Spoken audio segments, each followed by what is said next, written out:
அனைவருக்கும் வணக்கம். Welcome to our மைதாட் இங்கிலீஷ் லேர்னிங். இப்போ நம்ம என்ன செய்யறோம்னா, so it is English meaning. இந்த இங்கிலீஷில் எப்படி ஒரு சுரங்கத்தை தோன்றுறது எதுக்காகன்னு சொன்னால், ஒரு டேக் அ ட்ரெஷர், ஒரு பொக்கிஷத்தை எடுக்கிறதுக்காகத்தான் ஒரு சுரங்கத்தை தோணும். அதே மாதிரி தான் ஸோ இங்கிலீஷுக்குள்ளே நம்ம ரொம்ப டீப்பில் போகணும். அதுக்கு இந்த மைண்ட் இங்கிலீஷ், இந்த மாடல் இங்கிலீஷுங்கிறது நமக்கு ரொம்பவே உதவியாக இருக்குது. provided we learn and we go very deeply into the language. புரியுதா? அதனால் உங்களுக்கு அந்த அம்பிஷன் இருக்கும். இதை கற்றுக்கிடும் போதே இன்னும் ரொம்ப ஆழமாக போய் இதை கற்றுக்கிறணும் அப்படிங்கிற முறையில் ஒரு if you create an ambition with you, so this learning will help you. Okay, இப்போ பாருங்கள். ஸோ இங்கிலீஷ் மைனிங் இன்றைக்கி நம்ம படிக்கிற டிஜிட்டல்ஸ் என்ன தெரியும் இல்லையா? மே டிஜிட்டல்ஸ் இருக்கு, மே மைட் டிஜிட்டல்ஸ். மே யூஸ் பண்ணிக்கலாம், மைட்டு யூஸ் பண்ணிக்கலாம். இந்த மேங்கிற வார்த்தை, மைட்டுங்கிற வார்த்தை எதுக்குன்னு சொன்னால் டவுட்டிங் மைண்டுன்னு சொல்லுது. நல்லா கவனிச்சுக்கோங்க. டவுட், சந்தேகப்படுறது. ஒரு வகையில் நெகட்டிவாக பார்த்தா அந்த சந்தேகம் தான் ஸோ ஒரு மனித இனத்துக்கு ஒரு பெரிய ஒரு நெகட்டிவ் திங்கிங், நெகட்டிவ் தாட்ஸ் இல்லையா? அதனால் நம்ம ரொம்ப பல காரியங்கள் நம்ம கஷ்டப்படுறோம். டவுட்டிங் மைண்டுன்னு சொல்லுது. பட் லாங்குவேஜில் போகும்போது அதை ஒரு வித்தியாசமான கோணத்தில் நம்ம அதை பார்க்கணும். நான் ஏற்கனவே ஷேல் வில் சொன்னேன் இல்லையா? அதுக்கு இதுக்கு என்ன வித்தியாசம்னு சொன்னால், அது டிசைரிங், நினைக்கிறோம் இப்படி நடக்கும்னு சொல்லி. பட் இதில் உள்ள அந்த டெப்த்து அந்த ஷேல் வில் இல்லை. பட் மெயில் ஒரு டெப்த் இருக்குது, நமக்கு தெரியவே தெரியாது அதுக்கு. ஆகையினால அதை எப்படி இங்கிலீஷில் பேசுறது ஒவ்வொன்றா சொல்லித்தரேன், நல்லா கவனிச்சுக்கோங்க. மேயை சொல்லணும், மைட்டு சொல்லணும். மே தான் அதனுடைய மாடல் மைட்டுன்னு சொல்லுது இங்கிலீஷில். இதுக்கெல்லாம் தமிழர்த்தம் கிடையாது. மைண்டு வேர்டுக்கு என்றைக்குமே தமிழர்த்தம் கிடையாது. Because it is not lexical word, it is a mind word. Lexical word அதுக்கு தமிழர்த்தம் சொல்லலாம். அதனால மே மைட்டு ப்ளஸ் ஏசி ஒன்று தான், பார்த்துக்கங்க. இப்போ இதுக்கு என்னது? Action without. ஏதாவது ஒரு ஆக்ஷனை நம்ம சந்தேகப்படுவோம், நமக்கு தெரியவே தெரியாது. அதை பற்றி ஒரு சந்தேகத்தில் சொல்கிறதுக்கு அதை மே யூஸ் பண்ணிக்கலாம், மைட்டு யூஸ் பண்ணிக்கலாம். ஏசி ஒன்று தான் அதனுடைய மைண்ட், அதனுடைய கீ ஃப்ரேஸாக இருக்கும். பாருங்க, இட் மே ரெயின் டுநைட். நான் என்ன சொல்லியிருக்கேன்? It may rain tonight. இன்னைக்கு மழை, இன்னைக்கு ராத்திரிக்கு மழை பெய்யும், பெய்யாத நமக்கு என்ன சொல்ல முடியும்? கிளைமேட் எப்படி வேணாலும் சேஞ்ச் ஆகலாம் இல்லையா? ஆகையினால இட் மே ரெயின் டுநைட். இதை நெகட்டிவில் சொல்லும்போது it may not rain, it may not rain this evening. அதே மாதிரி இன்னைக்கு மழை பெஞ்சாலும் பெய்யும், பெய்யாட்டாலும் இல்லை. அதே மாதிரி ட்ரெயின் லேட்டாக வந்தாலும் வரலாம். So the train may arrive late. அல்லது சீக்கிரத்தில் புறப்பட்டாலும் புறப்படலாம். So it may depart earlier. அதே மாதிரி நான் ஒரு ஹை மார்க்ஸ் வாங்கலாம். ஐ மே ஸ்கோர் டவுட்டில் நான் பேசுகிறேன், டவுட்டிங் மைண்டில் பேசுகிறேன். ஐ மே ஸ்கோர் ஹை மார்க்ஸ் இந்த எக்ஸாமினேஷன்ஸ். அதே மாதிரி ஹி மே சக்சீட், அவர் அநேகமாக ஜெயிச்சாலும் செய்யலாம். தே மே win.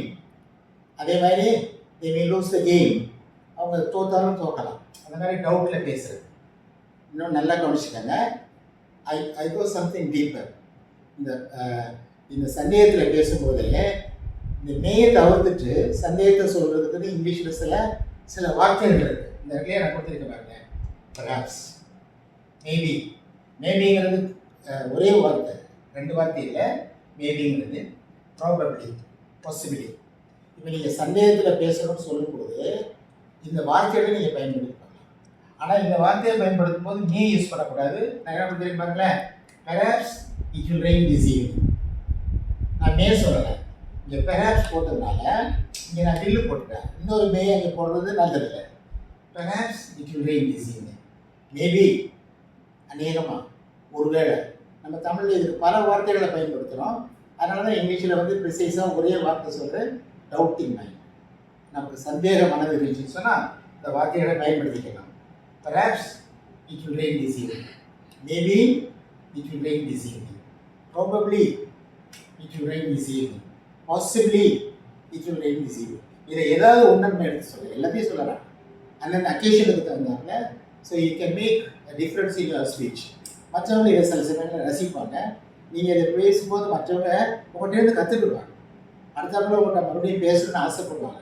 Because you tell them something new whenever you speak. அதுக்கு இந்த லேர்னிங் வந்து உங்களுக்கு ரொம்பவே உதவியாக இருக்கும். புரியுதா? சரி, அடுத்தது என்ன தெரியும் இல்லையா? இன்னொன்று இது ஒரு சின்ன ஒரு டிவியேஷன். பாசிட்டிவ்லின்னு இங்கிலீஷில் ஒரு வார்த்தை. பாசிபிலின்னு சொன்னால் 100% சந்தேகம், பாசிட்டிவ்லின்னு சொன்னால் சரி 100% நிச்சயம். அதையும் நீங்கள் பயன்படுத்தலாம். So positively I will leave this evening, I shall சொல்லலாம். பாசிட்டிவ்லின்னு சொல்கிறதுனால ஐ வில் போடுறது தான் நல்லது, ஐ ஷாலாக காட்டலாம். Positively I will leave this evening, இன்னைக்கு சாயந்தரம் நிச்சயமாக நான் போயிடுவேன். ஓகே, இன்னும் கொஞ்சம் ஆழமாக நான் அதை பற்றி என்ன சொல்ல முடியும், but it will take time and sometime it will deviate பண்ணால் அவங்களுக்கு ஒரு டிஸ்ட்ராக்ஷன் மாதிரி ஆகி போயிடும். அதனால் I just want to concentrate, இதை மட்டும் கான்சென்ட்ரேட் பண்ணும். அதுக்கப்புறம் பாருங்கள், யூ மே ப்ளஸ் ஆக்ஷன். நல்லா கவனிச்சுங்க, யூ தான் வரணும், வேறு எதுவுமே வரக்கூடாது. யூ மே அப்படின்னு சொன்னோன்னா ஒரு பெர்மிஷன் கொடுக்குறதுக்கு யூ மே சொல்லணும். அப்போ அது அஃபிஷியல் பெர்மிஷன். நீங்கள் ஒரு ஆஃபீஸ் லெவலில் இருந்தது பார்த்தீங்கன்னா, டு கிவ் பர்மிஷனை அஃபிஷியலி, நீங்கள் ஒரு அஃபிஷியல் பர்சனாக இருந்தால் தான் யூ மே சொல்லணும்.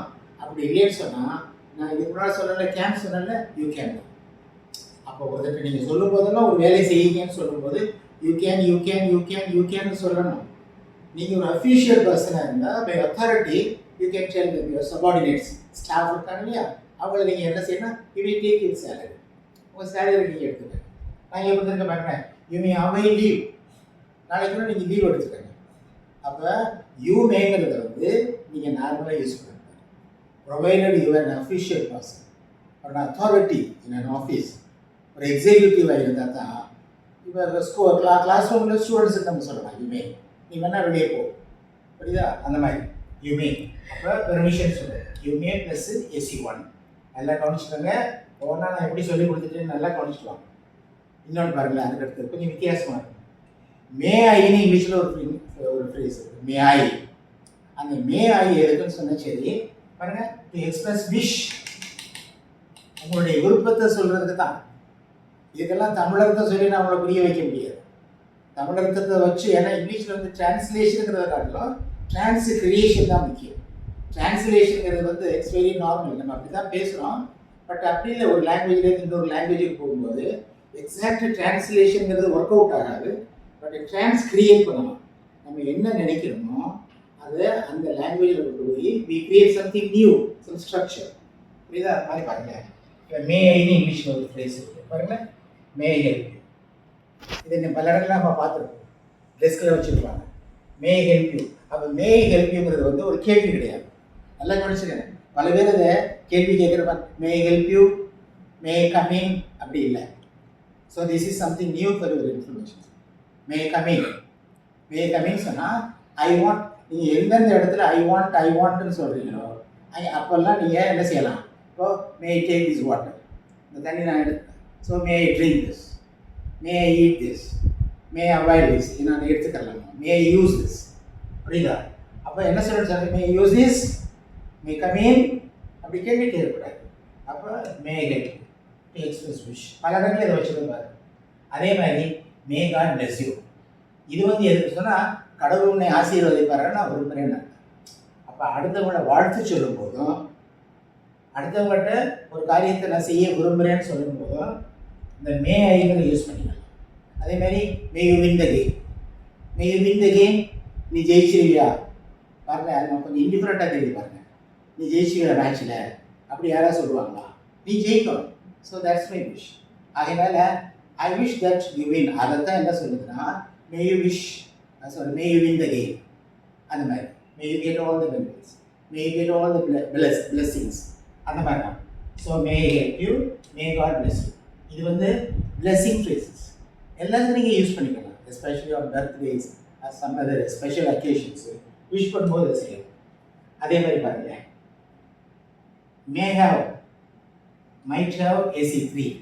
நம்ம ஏற்கனவே இதை பற்றி படிச்சுருக்கிறோம். முதல்ல நான் என்ன சொன்னேன், could have plus AC3 சொன்னேன், can have அல்லது could have plus AC3, அப்புறம் should have plus AC3, அப்புறம் must have plus AC3, ought to have plus AC3. இதெல்லாம் என்ன சொன்னோன்னா, ஏற்கனவே நம்ம செஞ்சுருந்துருக்கணும் ஆனால் செய்யலை. ஆனால் இது கொஞ்சம் வித்தியாசப்படும், நல்லா கவனிச்சுக்கோங்க. நீங்கள் செஞ்சுருந்துருக்கணும் ஆனால் செய்யலை, அதுக்கு பேர் நான் ஃபேக்ட்னு சொல்லுவோம். நான் ஃபேக்டர், நடக்காத விஷயத்தை நம்ம பேசுகிறது தான் அது. ஆனால் இது கொஞ்சம் வித்தியாசம். இது என்ன தெரியும் இல்லையா, மைட் ஹேவ், மே ஹேவ் ரெண்டுமே யூஸ் பண்ணிக்கலாம், ரெண்டு ஒன்று தான். இதுதான் என்ன தெரியும் இல்லையா, நடந்திருக்கலாம் ஆனால் அதை பற்றி எனக்கு தெரியாது, செய்ய நான் ஃபேக்டில் இது ஒரு 50% நடக்கிறதுக்கு வாய்ப்பு இருக்குது. ஆனால் ஐ ஹவ் நோ ஐடியா. நான் கொடுத்துருக்க பாருங்களேன், மே ஹேவ் இந்த இல்லையா, might have, may have plus AC3. அதை எப்படி ஃபினிஷ் பண்ணணும்னு தெரியுமா, அந்த சென்டென்ஸை ஹவ் நோ ஐடியா எனக்கு அதை பற்றி. நான் கொடுத்துருக்க பாருங்க, the train might have right. நேரம் இந்த ட்ரெயின் வந்து நேரம் வந்திருக்கும், நம்ம இங்கே இருக்கிறோம், ஸ்டேஷன் எங்கேயோ இருக்குது, அங்கே நடந்தால் நமக்கு தெரியாது. ஒரு சின்ன பாஸ்ட் ஆக்ஷன் தானே, அதனால் ஒரு பாஸ்ட் ஆக்ஷன் நடந்திருக்கும், நமக்கு தெரியாது. ஐ ஹவ் நோ ஐடியா, எனக்கு தெரியாது. நீ என்றைக்குமே ஐ டோன்ட் நோன்னு சொல்லி பழகாதீங்க. யாராவது ஏதாவது கேட்டால் இது என்னன்னு உனக்கு தெரியுமா அப்படின்னு சொன்னால், நோ ஐ டோன்ட் நோன்னு சொல்லி பழகக்கூடாது. ஐ டோன்ட் நோன்னா தெரியாத அளவுக்கு நம்ம ஒன்றும் முட்டாடலை, நம்ம என்றைக்குமே அறிவாளிகள் தான். அது ஒரு டீசெண்டாக இங்கிலீஷில் சொல்லாங்க. எப்படி சொல்லலாம், ஐ ஹவ் நோ ஐடியா. இவர் யாருன்னு உனக்கு தெரியுமா, ஐ ஹவ் நோ ஐடியா. அந்த ஐ ஹவ் நோ ஐடியாங்கிற ஒரு ஃப்ரேஸை நீங்கள் கற்றுக்கங்க. பாருங்க, the train might have right, I have no idea, ஆனால் அதை பற்றி எனக்கு தெரியல. சரி, அதே மாதிரி நேரம் அவங்க தே மைட் அக்செப்ட் இட், அவங்க உள்ளே போயிருப்பாங்க, I have no idea. The flight might have landed, நேராக ஃப்ளைட்டு நேராக வந்து தரை இறங்கி இருக்கும், I have no idea. The rain might have stopped, அந்த ஏரியாவில் மழை பெஞ்சிட்டு இருந்துச்சு, நேராக அது மழை நின்றுருக்கலாம், ஐ ஹவ் நோ ஐடியா, எனக்கு அதை பற்றியோட ஐடியா இல்லை. எனக்கு மேயை பற்றி நீங்கள் இதை தெரிஞ்சுக்கணும். எகைன் ஐ இருக்கு ஆக்சுவலி எல்லாம் கவனிச்சிருக்கேன். முதல்ல என்ன சொன்னேன், மே ப்ளஸ் ஆக்ஷன் 1, புரியுதா, மே நடக்கலாம் அல்லது நடக்கும்.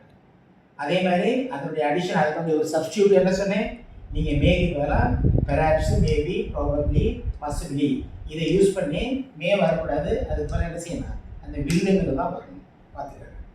அதுக்கப்புறம் யாருக்காவது பெர்மிஷன் கொடுக்குறாருதா, அஃபிஷியல் பெர்மிஷன் கொடுக்குறாருதா, யூமே ப்ளஸ் AC1. நீங்கள் படிக்கும்போது இப்படி தான் படிக்கணும். இதை முதல்ல இதை மனப்பாடம் பண்ணி அதுக்குரிய எக்ஸ்ப்ளனேஷனாக பின்னால் கொண்டு வரணும். அதை முதல்ல கொண்டு வந்து இதை படிக்க வேண்டாம். So not it's not a correct procedure. அதே மாதிரி may I, may God bless you, may you, may they அப்படின்னு சொல்லும்போது அது என்னோட விருப்பத்தை சொல்கிறது, விஷ் பண்ணுறது. It's not a question. பார்த்துக்கணும். உதாரணமாக மே கமின், நம்ம திருத்திக்கலாம். மே கமின் அப்படி கேட்க வேண்டாம். ஹலோ நாக் பண்ணிவிட்டு மே கமின் அப்படின்னா என்ன தான், நான் உள்ளே வர விரும்புகிறேன் அப்படின்னு சொல்லிட்டு நம்ம உள்ளே போயிடலாம். So we need not wait for the permission. Permission இருக்குமா பார்த்துக்கிட்டு அவசியம். இதுதான் நம்ம ரொம்ப யூஸ் பண்ணோம். நம்ம இங்கே இருக்கிறோம், இதே நேரத்தில் அது இதுக்கு முன்னால் ஏதோ ஒரு இடத்துல நடந்தது நமக்கு தெரியறதுக்கு வாய்ப்பு இல்லை. அப்போ என்ன சொல்கிறது, might have plus AC3, I have no idea. இதை நல்ல எக்ஸசைஸ் பண்ணுங்கள். As I tell you every day, you make a teamwork. So just 2 or 3 people இருந்தாலுமே போதும், within the family or within your companions or friends, associates or somebody else. இதை வந்து ஒரு டிஸ்கஷனாக கொண்டு போய் நீங்கள் கற்றுக்கங்க. as far as possible you try to make sentences, at least ஒரு 3 or 4 sentences பேசி, then you try to talk to each other. அதே talk பண்ணுங்க. First, as I tell you, you turn a teacher and then you turn a speaker. Thank you very much.